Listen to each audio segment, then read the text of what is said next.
లేకపోతే మీరు ఇంటర్వ్యూ లాగా జస్ట్ అలా అడిగితే మీరు జస్ట్ అట్లా సార్ నాకు నమస్తే సార్ నాకు ప్రతిపడి వర్క్ ప్రజా టీవీ CEO సార్ ఈరోజు తమ వచ్చారు కాబట్టి ముస్లిం మండలానికి ఏ సమస్యలు తమ దృష్టికి వచ్చినాయి వాటి పరిష్కారానికి ఏమన్నా ఆదేశాలు జారీ చేశారు? గవర్నమెంట్ ప్రతి సోమవారం నిర్వహిస్తున్న PGRS కార్యక్రమంలో భాగంగా ప్రతి వారము మండే సబ్ కలెక్టర్ ఆఫీస్లో నేను ప్రజల దగ్గర నుంచి గ్రీవెన్సెస్ స్వీకరించడం జరుగుతుంది. అందులోనే భాగం అది కాకుండా ప్రతి వారము 1-2 మండలాలు ఫీల్డ్ ఇన్స్పెక్షన్స్కి వెళ్ళడం జరుగుతుంది. అదేవిధంగా ఈ వారంలో నేను ముస్నూరు మండలంకి ప్రజల దగ్గర ఏమైనా పెండింగ్ ఇష్యూస్ కానీ వాళ్ళ దగ్గర ఏమైనా ఫేస్ చేసే ఇష్యూస్ కానీ వాళ్ళ సమస్యలు పరిష్కరించడంలో వాళ్ళు ఎక్స్పీరియన్స్ చేసే ప్రాబ్లమ్స్ కానీ మా ఆఫీస్ దగ్గర ఏమన్నా ఇష్యూస్ ఉంటే కన్నా పరిష్కరించడానికి ప్రయత్నంలో నేను వచ్చాను. సో వాళ్ళు ప్రజలతో మాట్లాడడానికి కొన్ని పిటిషన్స్ వాళ్ళు తీసుకురావడం జరిగింది. వాళ్ళతో మాట్లాడాను. ఆఫీసర్స్ వాళ్ళు ఎక్స్పీరియన్స్ చేస్తున్నట్టు 1-2 సమస్యలు అయితే టెక్నికల్ ఇష్యూస్ వల్ల కొంచెం సాల్వ్ చేయడానికి ఇబ్బంది అవుతుంది, అది కానీ చేసేస్తామని అధికారులు చెప్పడం జరిగింది. ఇంకా మిగిలిన 3-4 ఇష్యూస్ అయితే మ్యూటేషన్ రిలేటెడ్ అప్లికేషన్స్ ఉన్నాయి. దాని గురించి వాళ్ళు అందులో కొంచెం డిలే జరుగుతుందని చెప్పి పిటిషన్ పెట్టడం జరిగింది.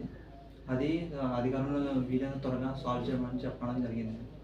సో ముస్లిం మండలంలో ఎక్కువగా ల్యాండ్ సమస్యలు ఎక్కువగా ఉంటున్నాయి. అది వేళతో తిరుగుతున్నారు, పరిష్కారం కావట్లేదని పబ్లిక్ చాలా కొద్దిగా ఇబ్బంది పడుతున్నారు. సార్ వచ్చి కొంచెం వరకు కొంచెం బెటర్ అనిపిస్తుంది, కానీ పూర్తి స్థాయి సమస్యలు పెండింగ్ ఉన్నాయి సార్. గవర్నమెంట్ తరఫున మాకు ఇన్స్ట్రక్షన్స్ వచ్చిన విధంగానే మేము వీలైనంత త్వరగానే పరిష్కారం ఏ సమస్యకైనా ఇవ్వడానికి ప్రయత్నిస్తూనే ఉంటాము.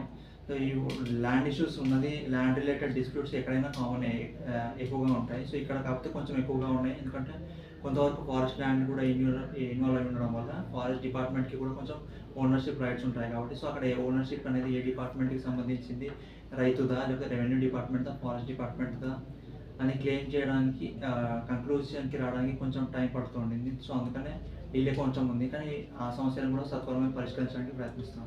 సో అసైన్మెంట్ ల్యాండ్స్ ఒకటి ఈ హౌస్ సైట్స్కు చాలా డిస్ట్రిబ్యూట్లు ఉన్నాయి సార్ ముస్లింలో స్పెసిఫిక్గా, అవి పరిష్కారం కావట్లేదు సార్.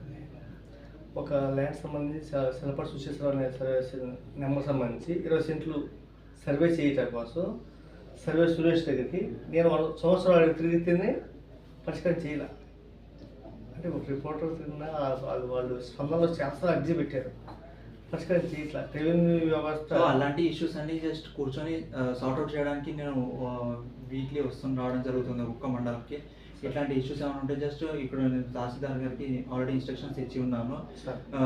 లాంగ్ పెండింగ్ ఇష్యూస్ అన్ని క్లియర్ చేసామని చెప్పి ఆల్రెడీ ఇన్స్ట్రక్షన్స్ ఇచ్చి ఉన్నాము. ఇప్పుడే ఇవంటి ఇష్యూస్ అయితే వీళ్ళని తొందరగా పరిష్కరించడానికి ప్రయత్నిస్తాం. ఇంకోటి సార్, మనకి జగనన్న కాలనీ ఇళ్ళ స్థలాలు ఇచ్చేసారు, అవి పొజిషన్ చూపించాల. దాదాపు నాకు తెలిసి అది గవర్నమెంట్ ఆల్రెడీ ప్రాసెస్లో పెట్టి జరుగుతుంది. అది once the process is completed you will అట్లా కాబట్టి కాబట్టి వాళ్ళకి భూ పొజిషన్ చూపిస్తే అది సాటిస్ఫై అవుతారు. అది సో అదే ప్రాసెస్ జరుగుతుందండి కదా.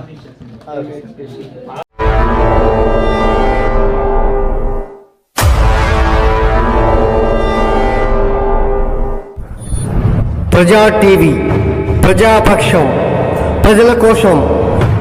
మీ సమస్యను ప్రజా టీవీకి తెలపండి. ఆ సమస్య పరిష్కారానికి ప్రజా టీవీ కృషి చేస్తుంది. ఓకేనండి, విన్నారు కదా. మా ప్రజా టీవీని సబ్స్క్రైబ్ చేయండి, షేర్ చేయండి, అలాగే కామెంట్ కూడా పెట్టండి, నచ్చితే లైక్ కూడా చేయండి.